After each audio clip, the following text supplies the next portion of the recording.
Bonjour, bienvenue à cette capsule qui concerne les conformations des cycloalcanes. Donc, avant de commencer la capsule, je vais changer mon effet d'écran. Donc, je vous invite, avant de commencer, pour ceux qui ont leur modèle, à se faire un cyclohexane, comme c'est ici. Donc, c'est un cycle à 6. Je vais essayer de le reculer. Donc, un cycle à 6. Donc, vous voyez ici, donc les carbones ici. Et je vous demanderai de mettre des petites boules en alternance. Donc, une en haut, une en bas, une en haut, une en bas. Là. Peu importe la couleur, là, ça n'a pas d'importance. Donc, pour ceux qui ont le modèle, là, je vous invite à faire ça. Ça va être beaucoup plus facile à comprendre. Si jamais vous n'avez pas encore le modèle, vous pouvez quand même regarder la capsule pour comprendre, mais vous retravaillerez ça lorsque vous aurez le modèle moléculaire. Donc, faites-vous un modèle moléculaire avec 6 carbones, donc un cycle à 6, avec des boules en alternance, comme j'ai mis ici, là, une en bas, une en haut, une en bas, une en haut, etc. Donc, vous pouvez payer sur pause le temps de faire votre modèle. On va continuer par la suite. Donc, ce qu'on va voir maintenant, c'est vraiment les cycloalcanes, donc les cycles à 3, à 4, à 5 et à 6 principalement. On va voir plus particulièrement le cyclohexane, donc celui à 6, parce que c'est un des composés qu'on voit souvent en chimie organique. Et on va voir que le cycle à 6 a des conformations qui sont plus stables, des conformations qui sont moins stables. Donc, on se rappelle que conformation, ça veut dire qu'on ne brise pas des liens, on ne forme pas des liens, on fait juste pivoter la liaison. Et je vous montre un exemple ici, le cycloalcane, là, quand je le bouge comme ça, là, il peut bouger de différentes façons. Là. Donc, on ne brise pas des liens, on fait juste faire des rotations autour des liaisons simples. Donc, le fait de le bouger, ça nous donne des nouvelles conformations. Donc, ce n'est pas des isomères, c'est vraiment des conformères. Donc, je vous amène à mon PowerPoint en espérant que ce soit relativement assez visuel là, à distance comme ça ici, lorsque je vais vous présenter le modèle. Donc, on est toujours dans le chapitre 3 concernant l'isomérie. Donc, même si ce n'est pas des isomères qu'on fait actuellement, là, le chapitre s'appelle isomérie.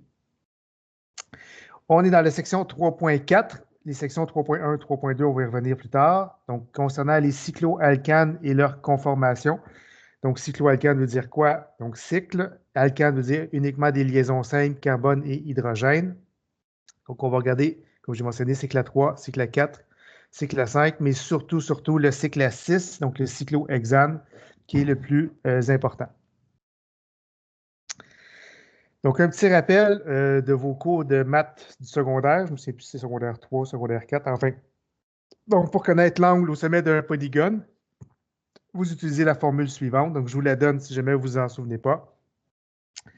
Donc, l'angle au sommet d'un polygone, c'est 180 degrés fois le nombre de sommets moins 2 divisé par le nombre de sommets.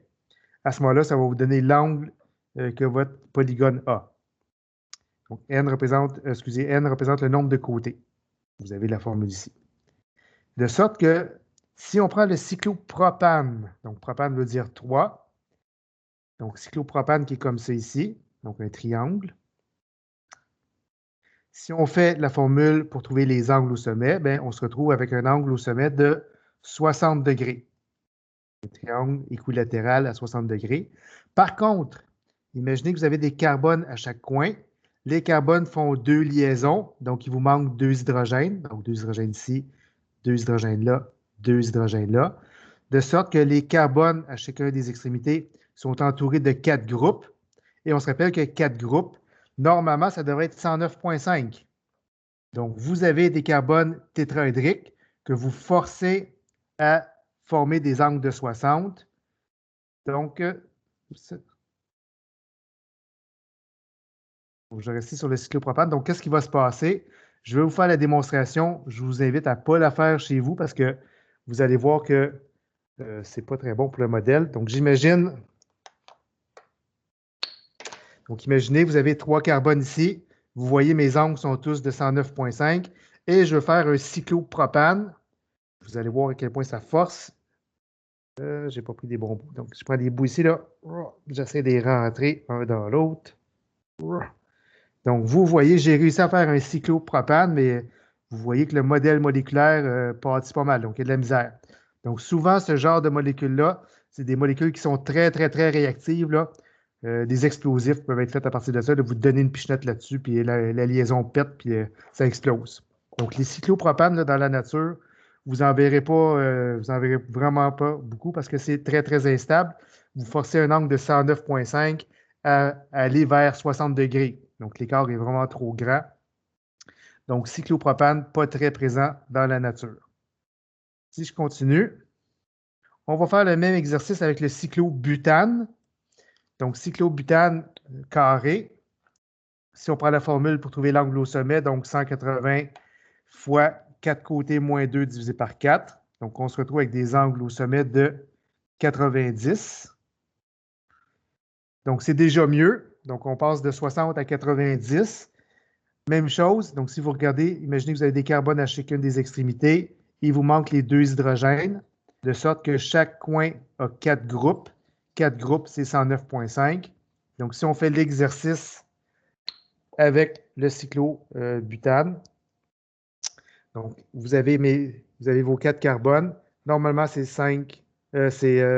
90 degrés et on les force comme ça ici. Donc, vous voyez, ça fonctionne, mais vous voyez que ça force quand même beaucoup. Là. Il y a des tensions un petit peu partout dans le cycle. Là. Donc, les cycles à 4 dans la nature, vous n'en verrez pas aussi beaucoup. Donc, ça va. Donc, cycle à 3, cycle à 4, là, ça existe, mais c'est très peu stable et très peu présent dans la nature. Cycle à 5, c'est déjà beaucoup mieux. Donc, si on fait l'exercice cycle à 5, donc selon l'équation cyclopentane, vous avez un cycle à 5. Donc, même chose, imaginez, vous avez des hydrogènes à chaque bout. Donc, normalement, nous, on veut que ce soit 109,5 pour respecter le modèle de Gillespie. Par contre, si on prend la formule mathématique, ce qu'on a, c'est des angles de 108 degrés. Donc, vous voyez, 108, 109,5, là, on est pas mal dans la même ordre. Et je vais vous montrer ce que ça donne.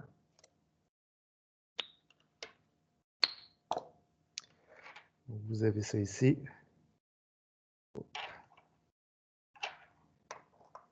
Donc, vous avez votre chaîne à 1, 2, 3, 4, 5. On les met ensemble. Donc, vous voyez que c'est quand même relativement stable. Là. Il n'y a plus beaucoup de tension dans le cycle. Okay? On est capable de faire des conformères, là, jouer avec les liens pour qu'il y ait le moins de tension possible. Donc, dans la nature, là, les cycles à 5, c'est beaucoup plus fréquent. Donc, c'est beaucoup plus stable que les cycles à 3 ou les cycles à 4.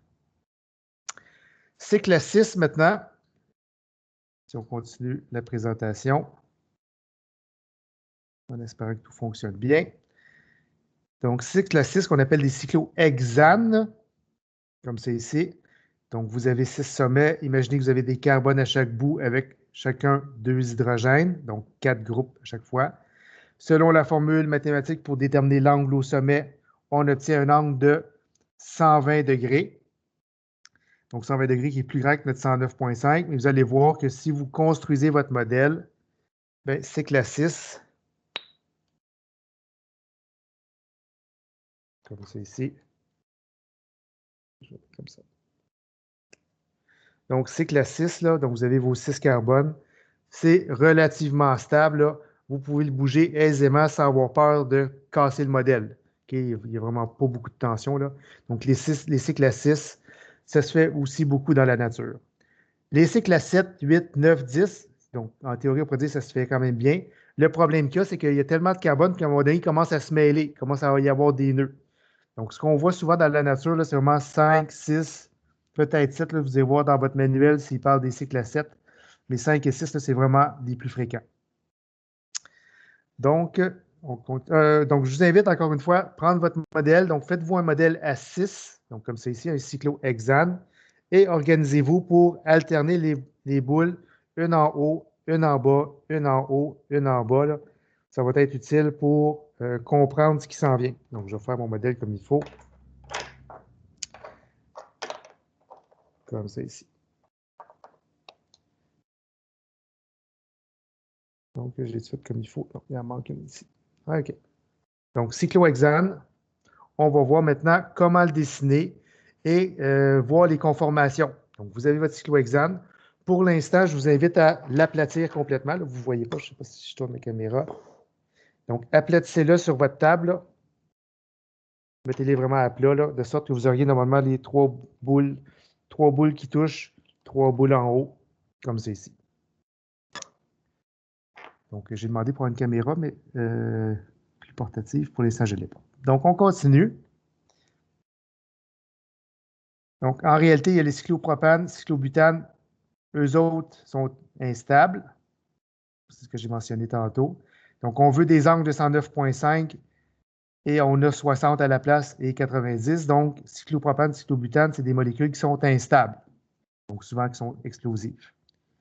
Cyclohexane, donc c'est lui qui est le plus stable avec le cyclopentane. Donc, le cyclohexane va adopter différentes conformations qui vont lui permettre de respecter l'angle de 109,5, même si en théorie, c'est 120. Donc, si vous le mettez à plat, comme je vous ai montré, il va être forcé pour être à 120 et on va s'organiser pour avoir des conformations qui reviennent à 109,5. C'est ce qu'on va voir. Les conformations qu'on va voir, on leur donne des noms. Donc, conformation chaise et conformation bateau. Donc, conformation chaise parce que ça ressemble à une chaise longue un petit peu avec les pattes allongées. Vous en avez une image dans votre manuel si vous voulez aller voir. Bateau, bien, ça ressemble un petit peu au bateau qu'on plie là, en origami. Donc, une espèce de bateau que vous avez aussi dans votre manuel en image. Donc, c'est les deux conformations. Vous allez voir que lorsque le cyclohexane se passe d'une conformation à une autre, là, ce qu'on appelle le flip-flop, qu'on va parler tantôt, il passe de chaise à bateau, il revient à chaise, bateau, bateau. Donc, il se promène de un à l'autre. Donc, c'est ce qu'on va expliquer, entre autres, dans cette capsule-ci. Donc, vous avez les deux conformations du cyclohexane. Donc, à gauche, ici, c'est ce qu'on appelle la conformation chaise. Donc, elle, il faut apprendre à la dessiner. Dessiner autant le cycle que les petites pattes qui sont après.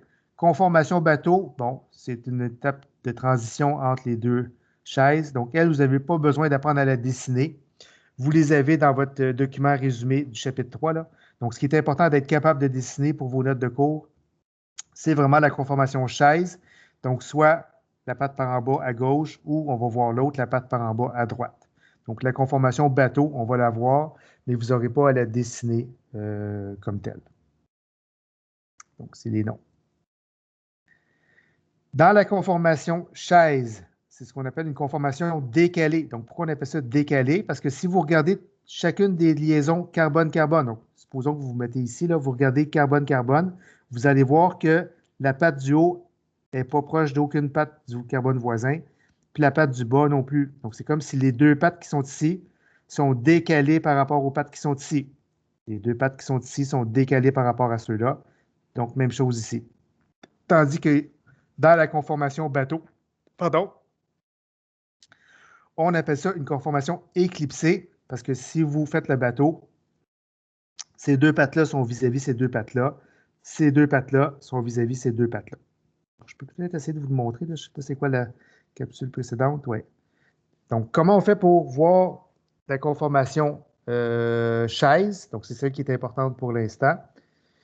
Donc, vous prenez votre cyclohexane. Donc, comme je dis, je vais le faire après ça en vrai avec vous. Donc, vous le mettez à plat avec les trois boules en bas puis trois boules en haut. Et ce que vous faites baisser un côté. Donc, prenez votre modèle dans votre main, là, baissez un côté et vous levez l'autre, comme c'est ici. Donc, si je le fais avec vous, là, je vais vous le montrer, en espérant que ce soit clair. Là. Donc, vous avez votre cyclohexane qui est plat, comme ça ici. Et vous prenez, mettons, vous prenez les deux extrémités dans votre main, comme ça. Vous baissez un des cyclohexanes et vous levez l'autre, comme ça ici, de sorte que, je vais essayer de le mettre pour que ça soit clair dans le plan, vous avez une chaise. Donc, la patte du bas qui est là, la patte du haut qui est là. J'essaie de... C'est pas facile, là. Mais enfin, vous avez une chaise. Vraiment, ici, les quatre carbones du centre sont à peu près sur le même niveau. Vous avez une patte en haut, une patte en bas. C'est ce qu'on appelle la conformation chaise. Donc, je peux le mettre sur ma table, vous puissiez le voir. Donc, ça ressemble ici. Donc, vous avez vraiment juste trois pattes, trois boules qui touchent à la table. Il n'y a plus rien d'autre qui touche à votre table. Et vous avez trois boules en haut qui touchent, de sorte que si vous le tournez, c'est les trois autres boules qui touchent par terre. Donc, ça, c'est vraiment la conformation chaise. Et si vous regardez, je vais me mettre face à vous. Donc, si vous regardez dans la conformation chaise, donc imaginez que je regarde les deux carbones qui sont ici. Donc, vous voyez, je vais mettre comme ça ici, vous voyez que La patte ici, ben, elle n'est pas vis-à-vis rien de l'autre côté. La patte qui est là, ben, elle n'est pas vis-à-vis.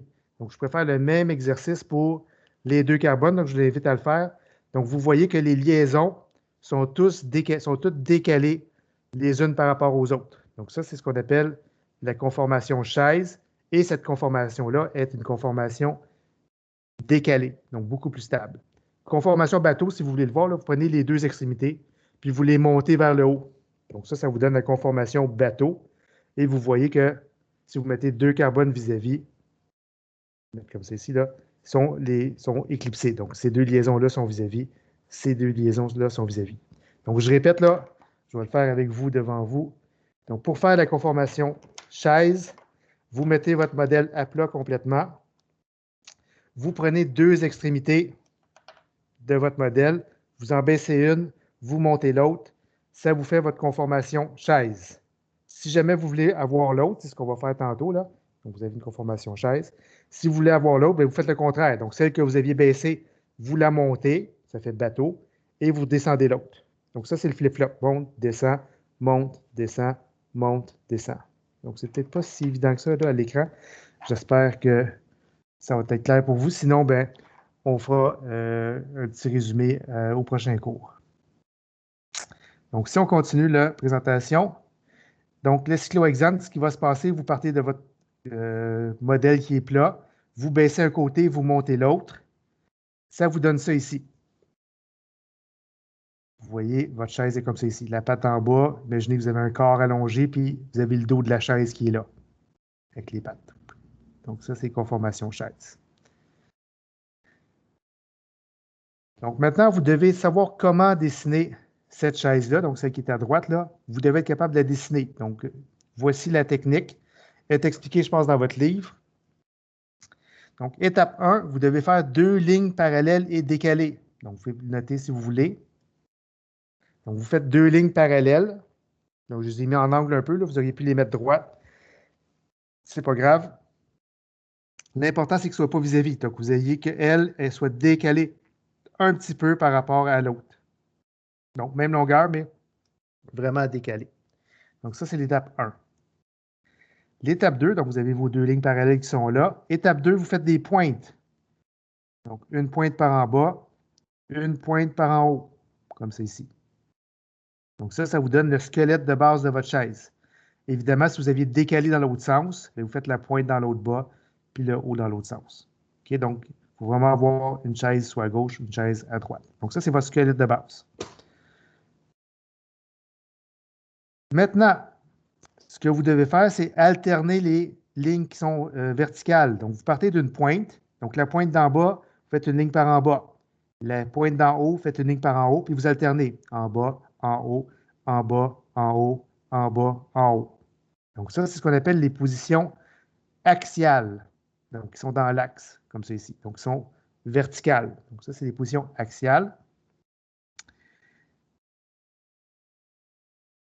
Et les autres, c'est cela qui est un peu plus difficile.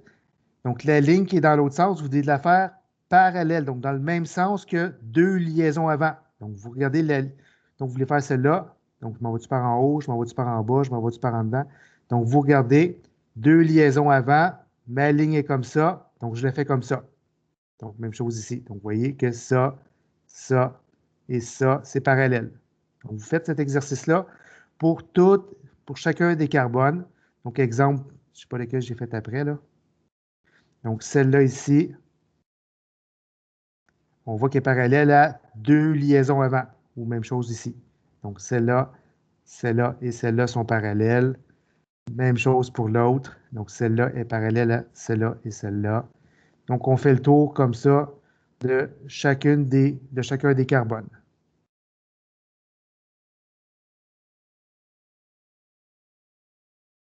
Je peux revenir en arrière.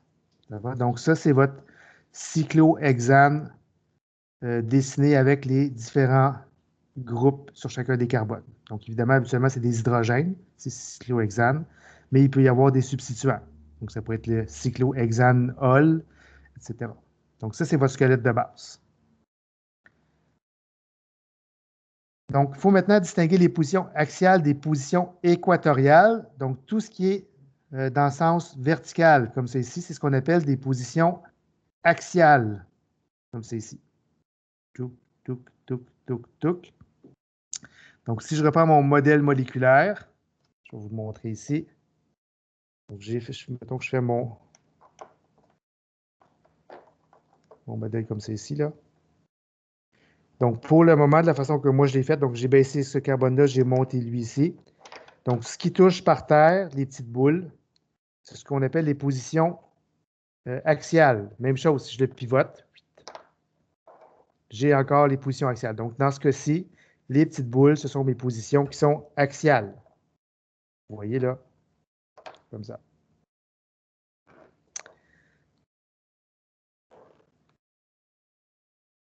Ensuite, qu'est-ce qu'on vous dit? Les positions qui sont en rouge, donc les autres, c'est ce qu'on appelle les positions équatoriales. Donc, tout ce qui est vertical, c'est axial. Les autres, ceux qui ne touchent pas dans le fond à la table, ce sont les positions équatoriales. Donc, on va les distinguer comme ça. On vous dit que la répulsion déstabilise la conformation bateau. Donc, bateau, on en parle rapidement. Donc, cette conformation-là n'est pas très stable. C'est une conformation intermédiaire lorsqu'on va faire le flip-flop. Donc, lorsqu'on va passer d'une chaise à gauche à une chaise à droite, on va passer par l'étape intermédiaire qui est un bateau, mais qui n'est pas très stable. Parce qu'on a vu tantôt que les carbones étaient éclipsés plutôt que d'être décalés. On voit ici, là, il y a aussi la répulsion qui se produit entre les deux sommets. On vous dit qu'en réalité, à température ambiante, il y a une interversion chaise-chaise qu'on appelle le flip-flop. Donc, on passe d'une chaise où vous voyez que la pointe est à gauche en bas. On monte la pointe vers le haut, on fait un bateau. Et ensuite, on descend l'autre pointe vers le bas, comme c'est ici. Donc, on passe d'une chaise à la pointe en bas à gauche vers une chaise avec la pointe en bas à droite. L'intermédiaire entre les deux, c'est le bateau. C'est ce qu'on appelle l'interversion flip-flop ou le flip-flop. On dit souvent juste le flip-flop. Donc, si je le refais, là, je l'avais fait tantôt. Donc, si je vous montre mon modèle, donc je pars d'un modèle plat. C'est ici.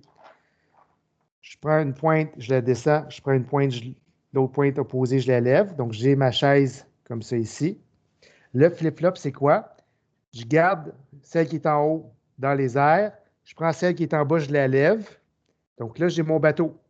Je prends celle qui était déjà en haut, puis je la descends.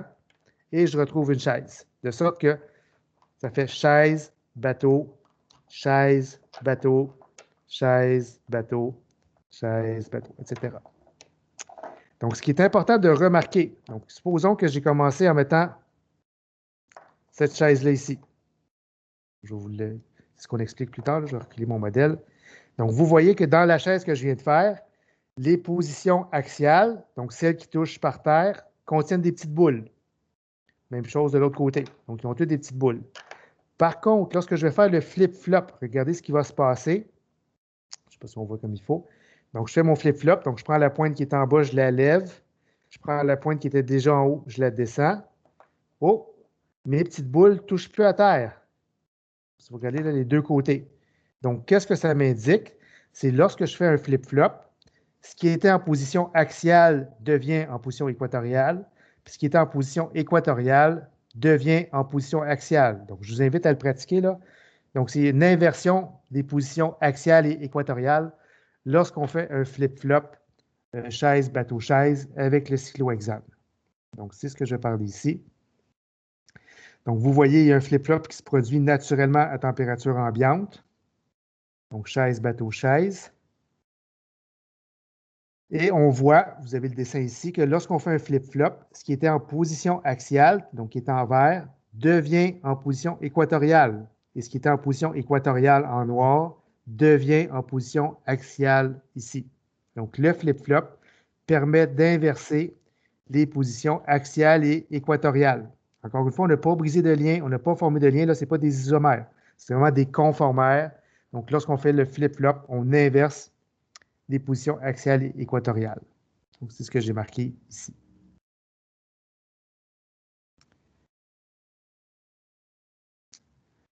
Lorsque le cyclohexane est substitué, donc si à la place d'avoir, je vais vous le montrer, donc à la place d'avoir juste des hydrogènes, vous avez un plus gros groupe. Donc, je vais l'illustrer. Je pense que je vais vous montrer la diapositive. Donc, exemple, j'ai mis ça c'est un terre-butyl. Donc, un C, CH3, CH3, CH3. Donc, vous avez un terre-butyl. On vous dit que le plus gros groupe va être plus stable lorsqu'il est en position équatoriale. Donc, lorsqu'il est sur une ligne qui touche par terre. Donc, une position qui est plus horizontale, si on veut. Donc, pourquoi il est plus stable? Parce que globalement, cette position-là est plus loin des autres positions que si je suis en position axiale. Donc, vous allez voir, là, on va faire le flip-flop. Oh, on se retrouve ici. Et mon groupe, mon terre-butyl, maintenant, se retrouve relativement proche de la position qui est ici et de la position qui est ici. Donc, c'est ce qu'on appelle des interactions 1-3 diaxiales. Donc, pourquoi 1-3? Donc, imaginez que c'est votre position 1 qui est là, position 2, position 3. Donc, la ligne qui est là est proche de la ligne qui est là. Même chose dans l'autre sens. Position 1, position 2, position 3. Donc, c'est ce qu'on appelle des interactions 1-3. Donc, 1, 2, 3, puis 1, 2, 3, diaxiales, donc entre les deux positions axiales du cyclohexane. Donc, vous voyez que lorsque vous avez un gros groupe, la conformation la plus stable, c'est lorsque le gros groupe il est en position équatoriale, parce que lorsqu'il est en position axiale, il y a plus d'interactions, donc il est moins stable. Okay? Il se fait repousser par les interactions 1-3 diaxiales. Donc, on parle d'encombrement stérique. Encombrement stérique veut dire quoi? Ça veut dire qu'il y a un encombrement dû aux orbitales atomiques des différents atomes qui sont présents. Donc, lui est moins stable. Lui est plus stable. Donc, c'est ce qu'on appelle, je répète ce que je dis, là, les interactions 1-3 diaxiales. Là, je vais vous le montrer avec le modèle. Donc, il y a une interaction entre l'axe qui est en position 1 et l'axe qui est en position 3, ou l'axe qui est en position 1 ici et l'autre position 3. Donc, il y a beaucoup d'interactions entre ces positions-là. Donc, c'est ce qu'on appelle l'interaction 1-3 diaxiale ou l'encombrement stérique 1-3 diaxial. Donc, avant d'aller au cas particulier, montrer c'est quoi le 1-3 diaxial. Donc, je vais prendre mon modèle que j'aurais dû préparer à l'avance. Donc, je vais le mettre en rouge pour que ça soit plus facile. Donc, imaginez que mon modèle rouge, là, je le mets ici. Donc, imaginez que mon rouge, là, lui, est très, très, très gros. Donc, j'ai le choix de le mettre complètement ici à gauche. Vous voyez, je vais le mettre complètement à droite, c'est pareil. Mais il est en position équatoriale. Si je fais mon flip-flop maintenant, donc je l'élève, puis je descends l'autre, mais à ce moment-là, il va y avoir des interactions 1-3 diaxiales entre lui et les deux positions qui sont ici. Donc ici, les trois axes finalement, les trois positions axiales. Donc c'est l'interaction 1, 2, 3, donc 1-3 diaxial avec 1, 2, 3 diaxial, comme c'est ici.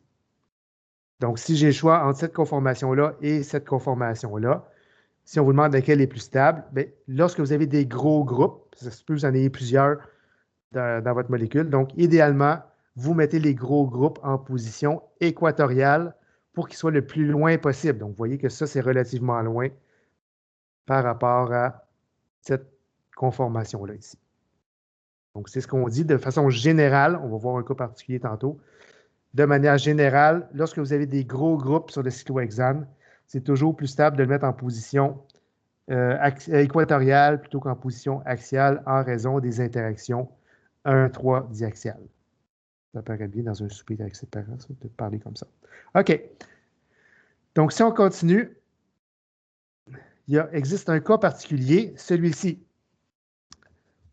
Donc, j'ai un cas, mais je vous ai une situation particulière, vous allez comprendre pourquoi.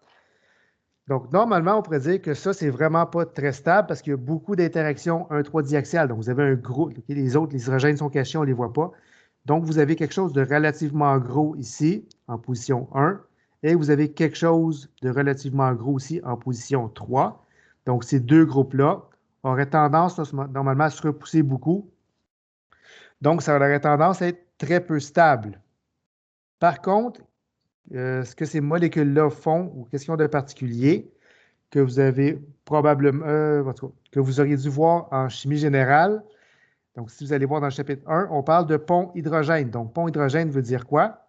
Ça veut dire que votre hydrogène, exemple lui, lorsqu'il est attaché à un O, un N puis un F, ce qui est le cas ici et qui est le cas ici aussi. Donc, l'hydrogène, lorsqu'il est attaché à un O, un N puis un F, puis que cet hydrogène-là se retrouve proche d'un O, d'un N puis d'un F d'un autre atome, donc ce qui est le cas ici, bien, l'hydrogène qui est ici va être attiré beaucoup, beaucoup par le O, le N puis le F de l'autre atome. Même chose pour l'hydrogène qui est ici, qui est attaché à un O, un N, un F. Donc, il voit un autre oxygène N ou F. Donc, lui aussi est attiré par l'oxygène. Donc, je fais beaucoup de lettres, là. Donc, je répète. Donc, premier critère pour avoir un pont hydrogène, il faut que votre hydrogène soit attaché à un O, un N ou un F. Donc, ça, c'est le premier critère. Si vous n'avez pas ça, là, oubliez ça, il n'y a pas de pont hydrogène. Donc, ce qui est le cas ici, vous en avez deux. Le H est attaché à un O, le H est attaché à un N. Deuxième critère, il faut que cet hydrogène-là que vous venez d'identifier soit relativement proche, donc pas plus que 2 carbones de différence en distance. Donc, cet hydrogène-là soit proche d'un autre O, d'un autre N ou d'un autre F. Donc, on ne parle pas des autres atomes, c'est vraiment ONF, ce qui est le cas ici. Donc, votre hydrogène, il est relativement proche d'un azote, tandis que cet hydrogène-là, il est relativement proche de l'oxygène. Ce qui ne serait pas le cas si j'étais dans une conformation, s'il serait en position équatoriale. Donc, qu'est-ce qui va se passer? Comme ces H-là sont proches de O et de N, bien, l'hydrogène qui est ici va être attiré par le N, l'hydrogène qui est là va être attiré par le O, de sorte qu'il va se créer ce qu'on appelle un pont hydrogène. Donc, c'est comme si on venait faire une autre liaison. C'est ce que j'ai illustré ici. Donc, on pourrait penser qu'il y a des interactions 1,3 diaxiales, mais en réalité, comme c'est un cas particulier où est-ce qu'il y a un pont hydrogène qui va se former, donc c'est comme si on venait créer une autre liaison, que ce n'est pas vraiment une liaison covalente, mais c'est presque une liaison covalente. Les ponts hydrogènes, c'est très, très, très, très fort comme force intermoléculaire. Donc, dans ce cas-ci, c'est intramoléculaire. Donc, il va se créer un pont qui est presque aussi fort qu'une liaison covalente, de sorte qu'on va venir comme bloquer cette position-là. Et cette conformation-là va être plus stable que la conformation dans laquelle le O et le N seraient en position équatoriale. Donc, c'est un cas particulier où les gros groupes peuvent être en position axiale. Donc, c'est lorsqu'il y a des ponts hydrogènes qui se créent entre les positions 1 et les positions 3. Autrement, là, où vous avez des gros groupes, vous les mettez sur des positions équatoriales, c'est plus stable. C'est ce que j'ai marqué ici, pont hydrogène. Donc, ça terminerait la capsule concernant les cycloalcanes. Donc, pratiquez-vous avec les cyclohexanes, faire le chaise, bateau, chaise. Au début, ça peut paraître difficile. Si jamais vous avez des difficultés, on pourrait le pratiquer ensemble à distance. Déjà en classe, ce n'est pas facile. Quoique là, vous avez peut-être pu le voir de plus proche que si je le seul en avant. Donc, faites-vous un cyclohexane, pratiquez flip-flop et essayez d'observer, voir comment les positions axiales sont transformées en équatoriales et vice-versa.